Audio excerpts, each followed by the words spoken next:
for our question. Anyway, welcome to Senador of Senado, which of course have a very large national industry. Where are the incidents of Secretary in the Department for having me on? All right. Welcome back everyone dito sa latest episode ng Deep Dive. Let's go right into it kasi na-miss talaga namin itong guest namin, si Senator Antonio Trillanes. Minsan, feeling ko nagka-compete kami sinong pinakamagaling mag-rage bait sa mga DDS. So, before we talk about Senate, ito yung mga sinasabi ni Ronald ng mga destabilization plot. And of course, what should the pink progressives do heading to 2028 and in the coming months? Senator Trillanes, thank you so much for being here, and thank you so much for your rage baiting post doon sa sinabi mo hindi kulong pa rin naghahanap buhay lang yung abogado. So totoo ba yung sinasabi ni Pulong na ano ka, entrapment yung ginagawa mo kay Digong doon sa ICC? Okay, well, una-una, salamat Richard at naimbitahan mo ako ulit. Akala ko nakalimutan mo na eh. Di ba? Alam mo, tampo ka sa akin eh. Uh, well, anyway, to answer that question, I went to the Netherlands in general for a series of engagements. Yung ICC is just one of them. Pero I went there upon the invitation of the ICC as somebody who has been helping build the case of Duterte since day one. So yun naman ang engagement natin, yun ang history natin. So from 2017 up to now, so may ganun relationship. We help them with the witnesses and the documents, ganyan. Pero hindi ako part ng welfare check para kay Duterte, if there is such a thing. Hindi ko rin binisita in person si Duterte. Pero diniscuss extensively nung ICC doon sa akin na how Mr. Duterte is being treated. Para nga siguradong ano siya, hindi siya kumbaga first class treatment ang ginagawa sa kanya at inaalagaan yung kanyang kalusugan. Yun, very basic yung kanilang visitation policy na hindi pwedeng papasukin yung anybody, kahit kamag-anak or total stranger, pagka hindi niya pinapayagan ito. So yun, 'di ba? It's as simple as that. Tapos, hindi ito selda siya. Kailangan malaman ng mga kababayan natin na very comfortable yung kanyang ano doon, living quarters. Meron siyang heater doon. Tapos, he can communicate and engage with the other detainees. Anim sila doon total. Anim sila doon. Walang danger whatsoever. May recreational facilities siya. Meron siyang may library at may exercise facilities. So, tapos may medical team for anything na mangyari sa kanya. Kaya ito, based on the information I got when I was there, hindi totoo na hinimatay si Duterte. Kahit na anong insidente yun. That didn't happen at all. So, gawa-gawa lang yan ni Sarah probably to try to gain sympathy doon sa kanilang base, to rile up their base para din sa ano maging basis nung Senate resolution at para doon sa kanilang interim release na hinihingi sa ICC pre-trial chamber. But again, yan din yung isang diniscuss. Very unlikely na mag-grant siya ng interim release. Mm. Because ang tawag niya sa kanila kidnapper, like hindi ko alam kung meron ba sa kasaysayan at senator kung saan yung kidnapper mo biglang sabi niya, okay, ipalaya kita ng konti, tapos sasabihin mo sa kanya, hindi ako tatakas. Maniwala ka sa akin, hindi ako tatakas. And at the same time, meron bang inhumane condition, pero may time pala siya, may love life daw siya eh. Sabi ni Sarah, di ba, may love life siya. I mean, you have all of these things coming from Kitty, from the other kids saying he's fine. So, what I'm wondering is that, how is this gonna help their case in the ICC? If anything, hindi kaya magagalit ng ICC sa kanila. Parang fake news ang ginagawa nila eh. Kung ano-anong sinasabi nila, undermining, casting aspersions on the integrity of the ICC institution. Yun na nga, ang problema dito sa mga anak ni Digong, Hindi naman niya makontrol yan eh. Even when these people were growing up at presidente si ano, hindi makontrol ni Digong yan. Si Sara, di ba, against the will of Digong, pinalitan yung speaker niya. Di ba? Si Alvarez with the preferred speaker ni Sara na si GMA. Kumaga, ngayon, ganun din. Lalo na nakakulong. They're coming up with all sorts of stories na precisely, as what you said, nakakasira dun sa kaso nila. Yung in the case ng request ng interim release, ginagamit yung statements nila. And before that, just a few days before, they came up with this cognitive decline or mga hinimatay. Every time ini-interview sila, Sara sila Pulong, o sasabihin lang, high spirit si Digong, maganda yung health niya. They never said or they never cited any incident about yung hinimatay o kung ano man. And even the wife, just a few days ago, sinabi, Duterte is fine, fully aware siya sa mga nangyayari, wala siyang cognitive decline, pinapahinto yung mga anak sa paggawa-gawa ng kung ano-anong istorya. So, wala na. Talagang hindi ito. Totoo. Well, just to be clear, no, because this was a discussion we also had with other people following the case closely. But of course, no one as close as you, Senator Trillanes. I mean, isang psychologist lang ang tumingin sa kanya kasi alam ko na MRI siya and everything. Pero hindi ba dapat isang panel? Kasi you never know with one psychologist and it's not like, or psychiatrist for that matter. Hindi siya exact science. So I think at the very least you need a panel, no? Para siguraduhin na credible yung assessment about his psychological state. Yes, but ito kasi yan, Richard eh. Um, ano na lang ito, nirush nila yung kanilang motion to postpone yung confirmation of charges hearing using that cognitive decline as an alibi kasi based dun sa mga informants namin doon sa kampo nila Duterte, siguradong sigurado silang maa-oust nila si President Marcos noong September 21.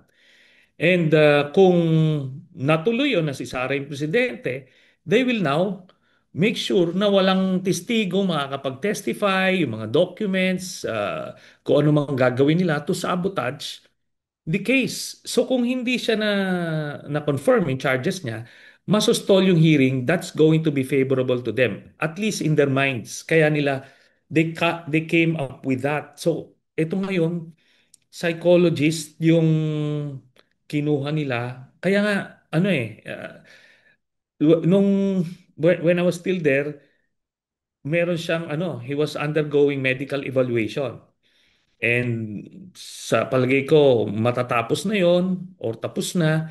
And then after that, they will now decide. So most likely, November marireset yung kanyang confirmation of charges hearing. You mean sa November malalaman or sa November yung magiging next hearing? Sorry. Next hearing, yung confirmation of charges. Kasi ganito, no? Okay. Interesting. Oo. Ang problema kasi dito nila, Sara, akala nila ang yung sasabihin nila sa labas, yun ang gagawing basis. Hindi, 'di ba? Kasi meron yan silang mga CCTV, may mga order list, may mga custodians, nakikita nila yon. Then siya mismo mahirap magdrama ng parang siraulo o ulianin.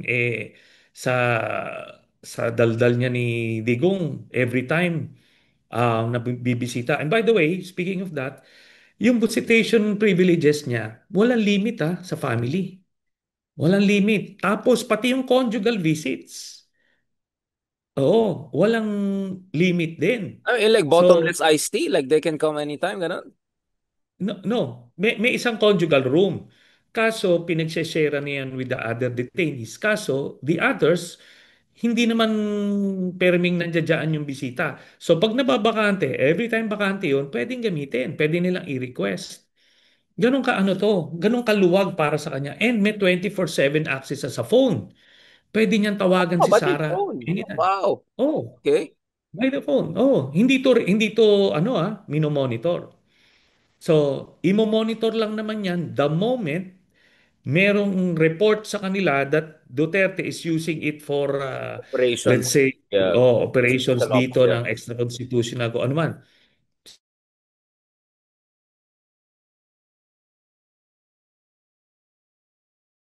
Maluwag sa kanya. Ang point dito is, hindi pwedeng just a day before the motion, doon lang siya nagkaroon ng cognitive decline. Titignan yan. Tapos, precisely, he will be evaluated by a panel of doctors para makita yung fitness niya sa trial to undergo trial. At ito kasi, alam mo bang si Duterte, parang yung pagiging detainee niya dun sa ICC, it's a source of pride sa ICC. Parang ito siya yung symbol of what Siya ICC is yung all big about. fish. Siya yung big fish. Yes, siya lang ang presidenteng nahuli na nakadetain. And they're not about to lose him na tipong sa mga gimmick-gimmick lang na ano. So ang interim release, in-explain din sa akin yan, binibigay lang dun sa mga may minor cases. Obstruction of justice lang yung mga ano. Tapos, even then, kailangan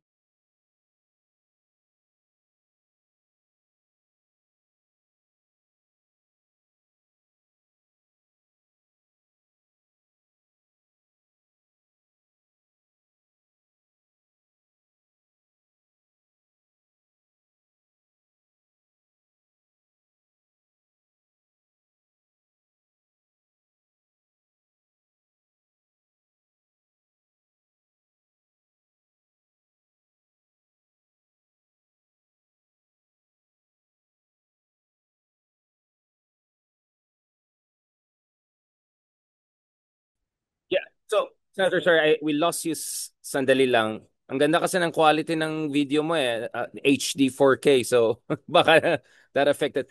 Senator, you were saying again na in terms of yung pinapalaya lang, yung mga low level. Kaso, hindi ba recently we had this top general na Serbian na pinauwi kasi medyo matanda na and all sa Serbia. So, baka umaasa sila na dahil pinagbigyan ng ICC yung isang top general sa Serbia, etc., baka pwede rin siya. Although, of course, that's a case that goes back to 2005 at nag-serve na sa presinto itong tao na to. But in the case of Duterte, he's not yet even tried. So I'm just trying okay. to wonder what's their calculus there. So, ang inexplain, hindi yon regardless of the rank. Pagka hindi ka principal sa isang heinous crime, such as crimes against humanity, ano yon? Hindi ka bibigyan. Kasi yun lang naman a handful lang naman yung nabigyan nila ng interim release. So, kaya nandoon siya as a privilege.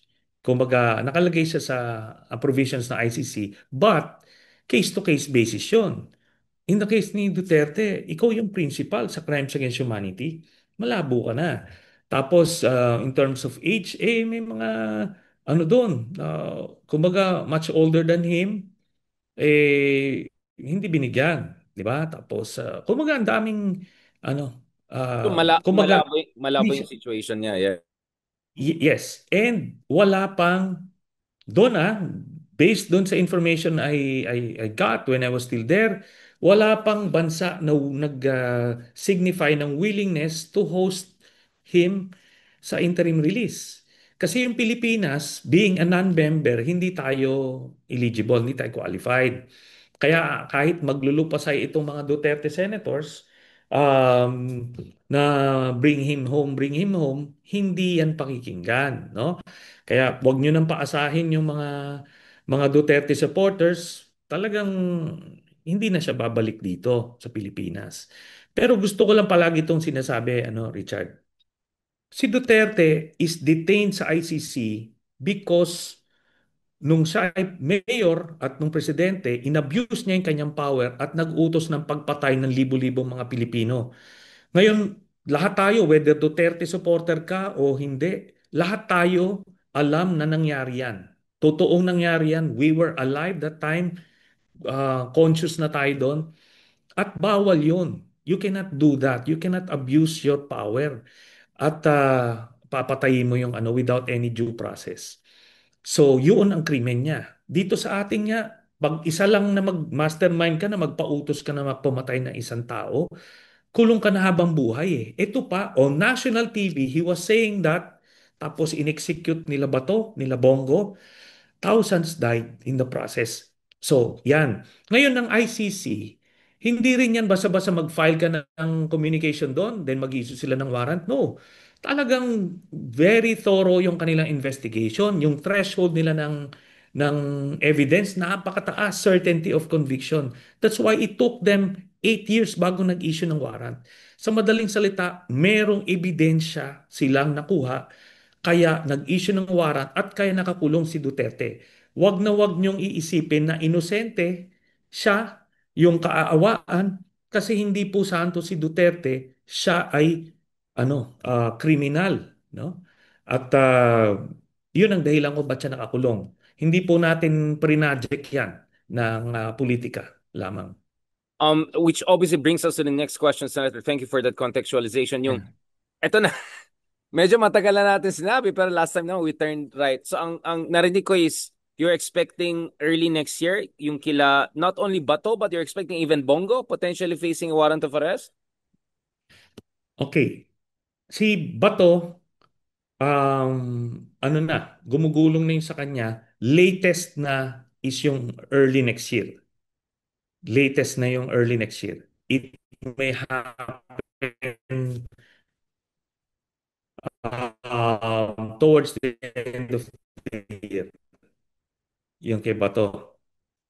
Okay? So, from first quarter of next year. Yung kay Albayalde, hindi pa sure kung magpa-prosper. Senator, pwede ulitin yung part, medyo naghang. Siguro hindi natuwa yung mga DDS. So, anong quarterly projections natin kay Bato, Bongo, and Albayalde? And whether the Garma factor will be important also here. Okay. So, si Bato, ano na to? Is just a waiting game sa kanya. Ang tansya ko rito, baka towards the end of the year or early next year, mga February, mga ganon. So, kumaga, ano na yan, waiting game na yan. Yung kay Bongo, um, first quarter next year. It won't come any sooner than that. Yung kay Albayalde, hindi pa sure kung magpo-progression o hindi. And Aguirre? What about Aguirre? Wala si Aguirre. Um, hindi ko mo kasi nakasulat siya doon sa mga mga documents ng ICC. It doesn't mean na siya na isasama siya kasi maraming na list down doon eh. 30 plus personalities 'yon. Senior officials of government tapos yung mga senior officials ng PNP. Personally, gusto natin masama yan, pati si Sara. Pero nga, ang ICC, mataas yung kanilang threshold sa evidence bago nila simulan yung proseso ng pag-issue ng warrant. So, hindi kasama si Aguirre, hindi kasama si Sara Duterte, unfortunately. Okay. So clearly that takes us to the situation in the Senate right now. As we speak, Senator Trillanes, this is the institution you're very familiar with. Marami kang napagdaalan nung time na senador ka. And of course, one of the most memorable moment is yung basically the institution stood by you when Senator Soto was last Senate President. What is your read of his Senate presidency so far? And what is your read of these rumors of a counter coup? Kasi we want to talk about the bigger coup rumors na si Ronald Llamas has been feeding on and feeding off. But before we go to the bigger destabilization discussions, kamusta yung kalagayan ng Senado? What do you see is the way forward? Kasi many believe that even though Senator Lacson was right to mention some of the corruption issues, etc., medyo naging shotgun masyado yung approach niya, and that may have backfired. And then you have that case with Senator Risa whereby dahil siguro hindi in-explain din kasi ni Lacson, may amendment, iba yan dun sa insertions, iba yan dun sa mga BICAM na kalokohan na nangyari. But because parang any insertion is being demonized or even amendment is being demonized, when Senator Trillanes basically said lahat may insertions dati, now what you see is parang may black ops na kay Riza Hontiveros also, no? Senator Riza, ito rin may insertion din yan. What is your read of that situation and also on this Riza Hontiveros issue? Richard, before I get to that, yung Please. Garma issue, hindi ko lang na Oo nga pala, yeah, hindi ko lang Garma, Garma. na-address. Yes, please, please. Yung kay Garma, she's in a safer place now and she will testify against Duterte and Bongo. At ito, very critical yung kanyang magiging testimonya kasi insider talaga siya. She is basically a Las Cañas at the national level. Si Las Cañas, what is an insider dun sa Davao death squad, pero she was there during the formation of the national death squad. So very critical yung testimony niya. Ngayon, doon sa Senate, first kay Senate President Soto, makikita nyo, because of his experience, ano siya, level-headed siya. Ang concern niya is about the stability of the institutions. Di ba? Kaya yun yung trust. Ngayon pa lang nagno-normalize kahit papano, di ba? Yung even the proceedings, dati parang ano na it's free flowing na wala nang order, pero ito nagkakaroon ng order. And I think you are accurate when you said that naging shotgun yung investigation. Um, ang okay naman yon kasi talagang, sige, para lang makita gaano kalalim, gaano kalawak. But nandirito na tayo sa ano, kasi parang slippery slope yun eh. Kasi pwedeng masyadong magkaroon ng lynch mob mentality yung public na tipong will start burning down the whole Yeah, it's like burn down the government. whole house. Yeah, burn down the whole house. Yeah.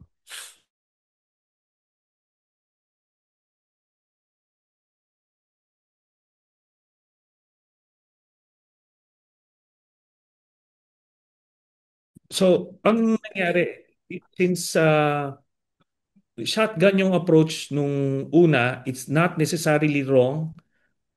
Kasi talagang gusto natin malaman ano ba to? Gaano ba kalalim, gaano kalawak? So, okay lang yon.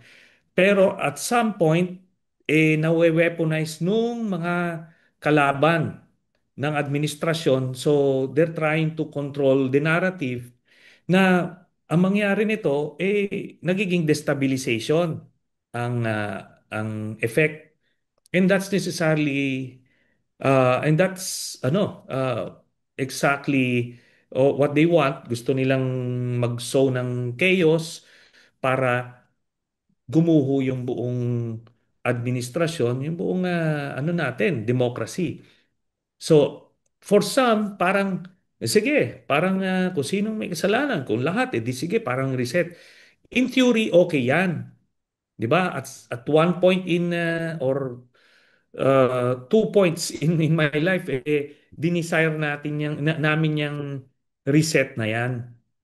Pero talagang ano siya, very, very complicated yan. Kasi hindi mo pa predict yung what happens next. Yung post-operation scenario, hindi mo mapipredict. Pandora's box yan. Yeah. Baka mangyari nito, biglang pag sa sobrang gulo, yung Mindanao magsisid, yung Cebu magsisid, yung Ilocos, kumbaga, ano to, mahirap i-control. So, kaya dahan-dahan tayo. Maganda, sige muna, parang call for sobriety muna. Let's step back a bit. Iayusin muna natin. Besides, meron ng ICI. Yung ICI, mas thorough yung kanilang investigation kasi may SGV member pa nga dyan. So talagang nitty-gritty to. And that can be boring kung isi-stream nila or may televised siya.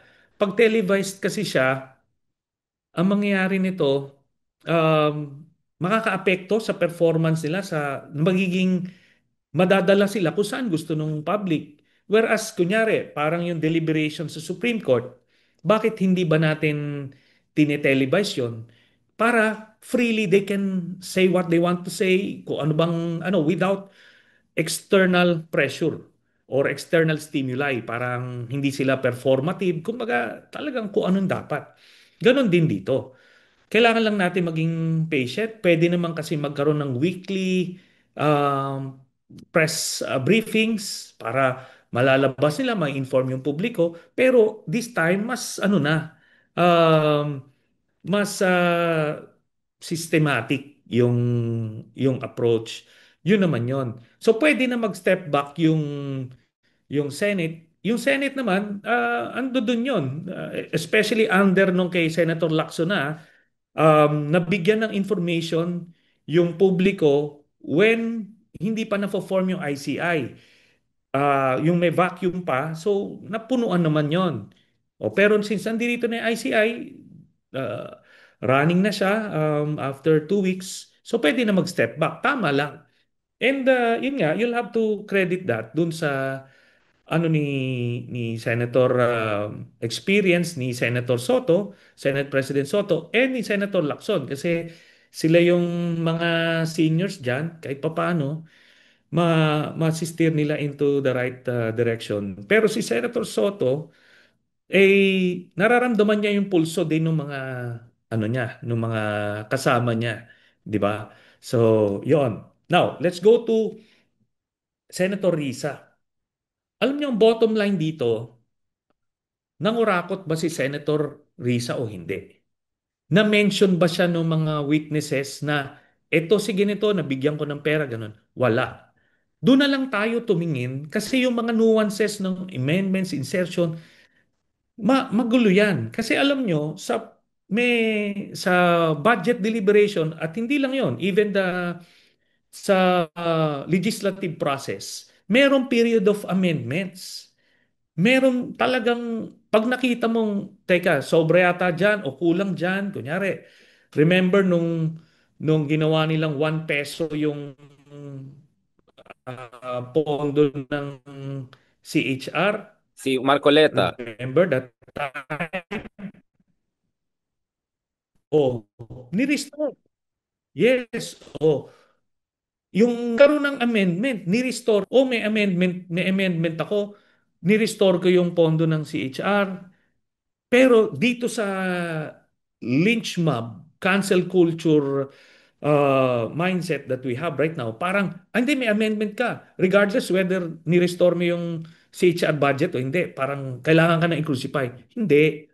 Ang kailangan nating bitayin, ika nga, yung nangungurakot, 'di ba? Hindi yung nagtutuwid nung budget through amendments. At iba ang amendment sa insertion. Yung amendment is part of the legislative process after the period of interpellation. Period of amendment yan. Yan ay mga institutional amendments. Kunyari ako, advocate ako yung sa AFP, welfare, naglagay ako ng mga barak sa lahat ng divisions ng army, lahat ng major bases including the Navy, the Air Force. Nalagay ko yun. Yun yung advocacy ko kasi nakita ko kailangan. Tapos may sobra doon sa iba. Yun yun. Pero kumuha ba ako ng pera doon sa mga yun? Hindi. Or my ghost At ang project pa. Or my ghost project. Yes.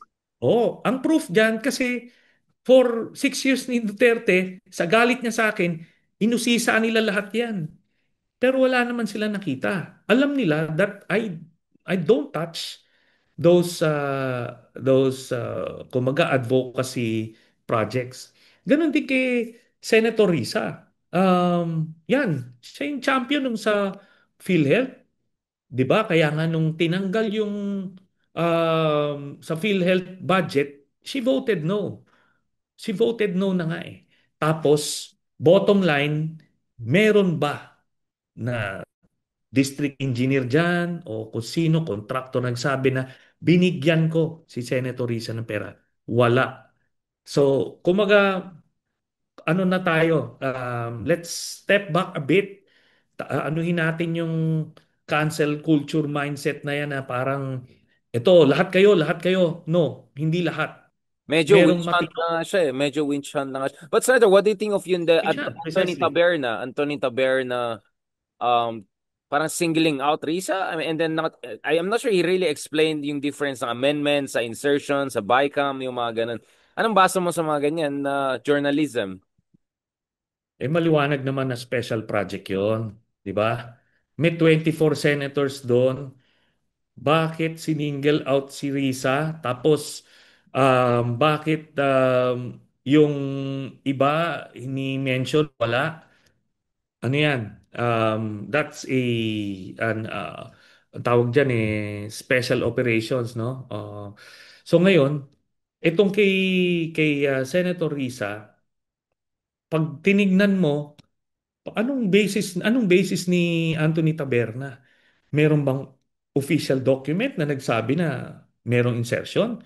Kaya alam mo, ako I'm encouraging itong sina Senator Risa na kasuhan itong mga ito para magtanda kasi hindi pwedeng we will just say those things. Ang basis mo o ano man, kung sino man nagbigay sa'yo ng papel o sino nagbulong sa'yo, then expect to get away with it. Maganda kasi nito, pagka kinasuhan siya, di hard put ngayon itong sina Anthony Taberna to produce kung meron kang official document diyan. Otherwise, kailangan magtanda. Si Jinggoy nga, di ba, kakakaso niya kay mga ano proactive yung mga kabilang kaibigan natin dyan.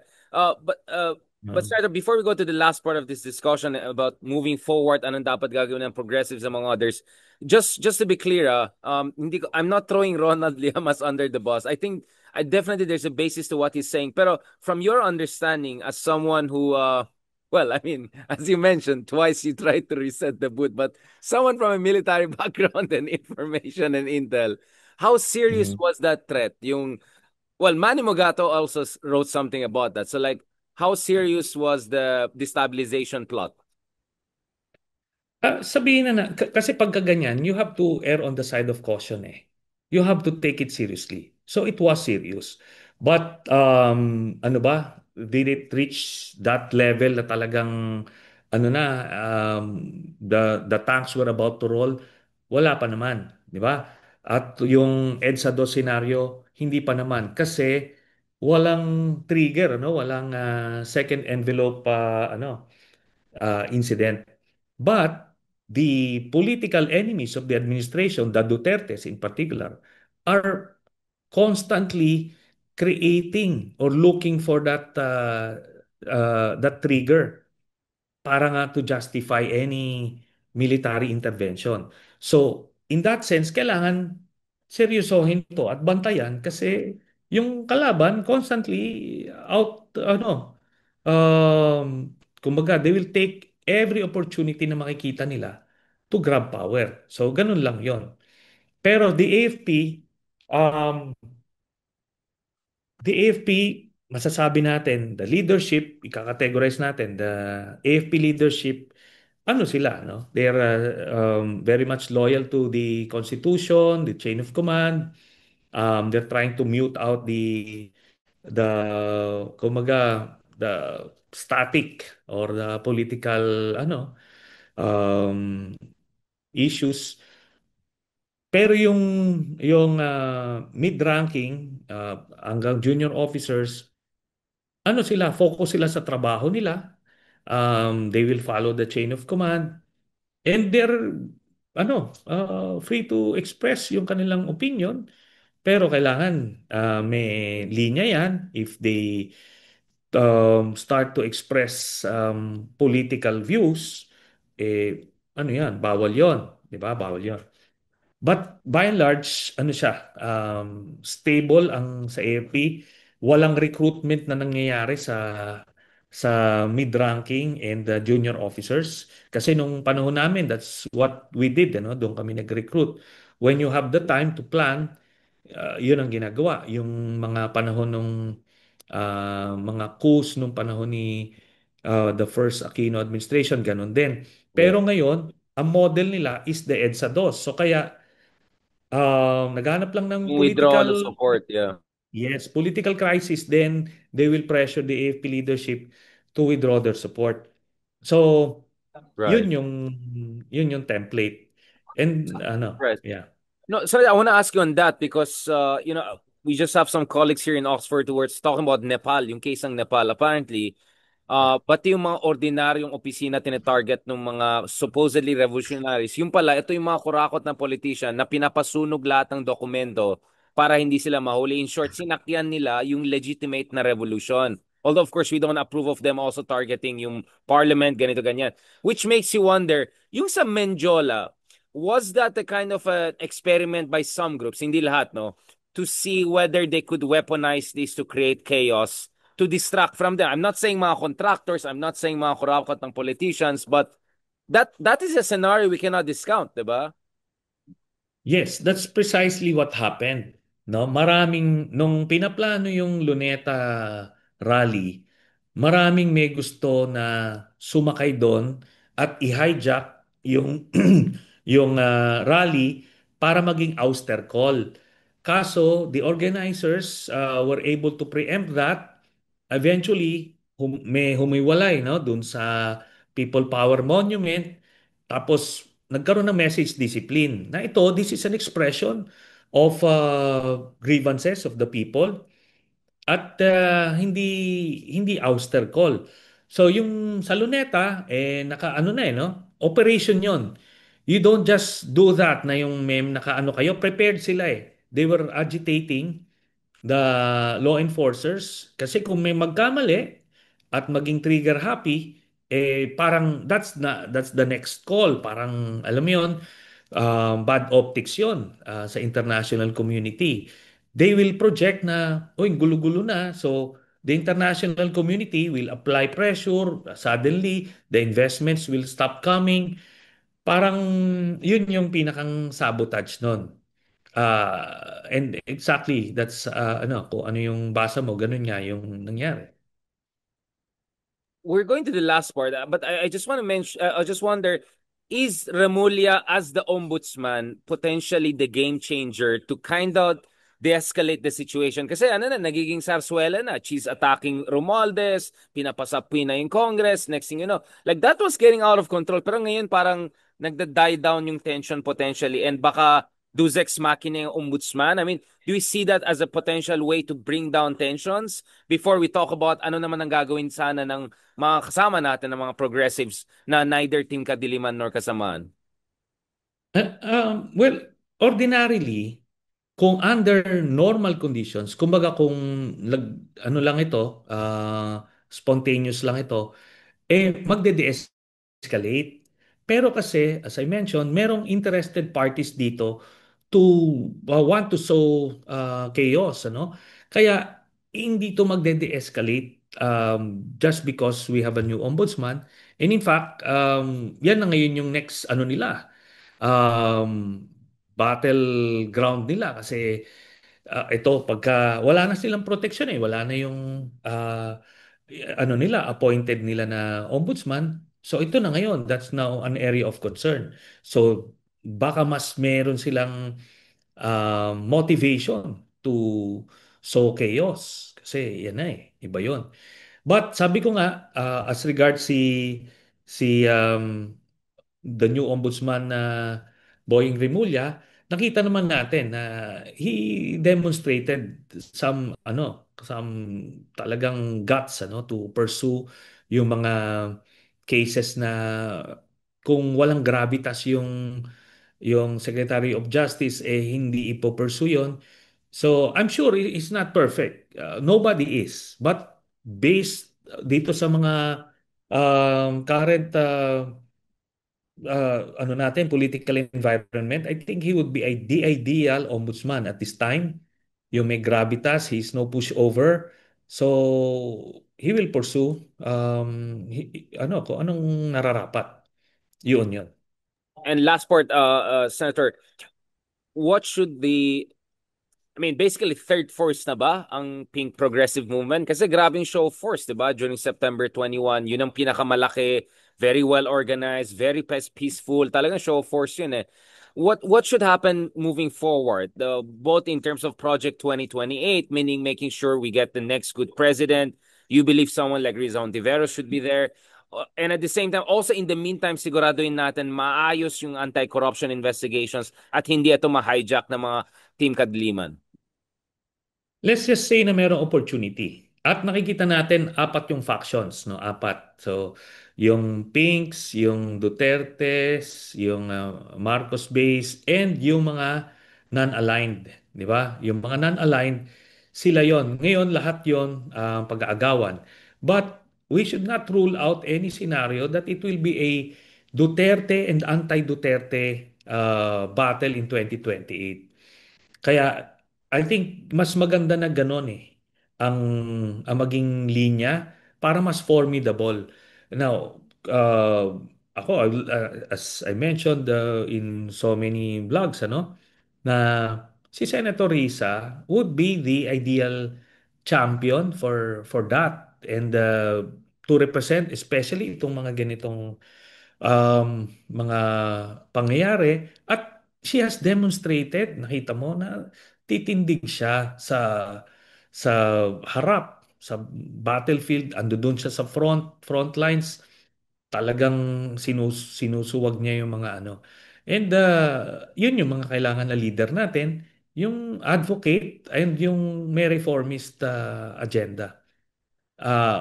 So yun ang hope natin. At since may vacuum din sa Marcos administration, malay mo magkaroon ng Team Unity 2.0 pero between the Pinks Para and the anti-Duterte. anti-Duterte, di ba? So I think it would be in the interest of everyone yung mga mulat ang mata sa mga pangyayari sa mga kasamaan ng Dutertes. I think it would be an opportune time na magkaisa in that regard. And Senator, ano yung mga mahalaga if ever mangyari ng grand coalition na ito? Because clearly there will be momentum on the side of the Pinks, but obviously the loyalist side will have the resources and machinery, right, going into 2020. Yeah. What are the Yeah. terms of engagement para principled ito? Kasi yung unity team, napaka-opportunistic, napaka-transactional, kaya sumabog ito di ba? It's like a zoo without a fence, di ba? Para nilagay mo ng isang crocodile, alligator nung wala na yung fence, na gano'n na. But the grand coalition you have in mind is principled, right? It's eyes wide open, Yes. non-transactional. So what do you think is the ideal It should terms be. of engagement? Yeah. Ang pinaka ano rito is para din hindi hindi magiging chaotic yung magiging post 2028. Basta forward looking na from here on itong gagawin na natin. Ito yung sistema.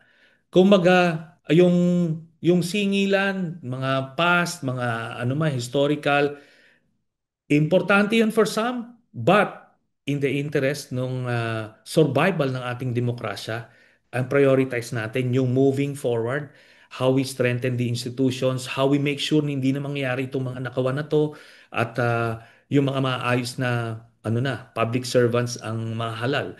So, yun yung importante. I think may mga templates na dyan eh. Di ba? For example, yung peace talks with, let's say, the MILF. Parang Interesting. forgive and forget yun eh. Kahit sabihin, oh, ang daming namatay na sundalo nung panahon yun, oh, ang daming wala nang singilan. Kasi kung magsingilan tayo doon, we cannot move forward.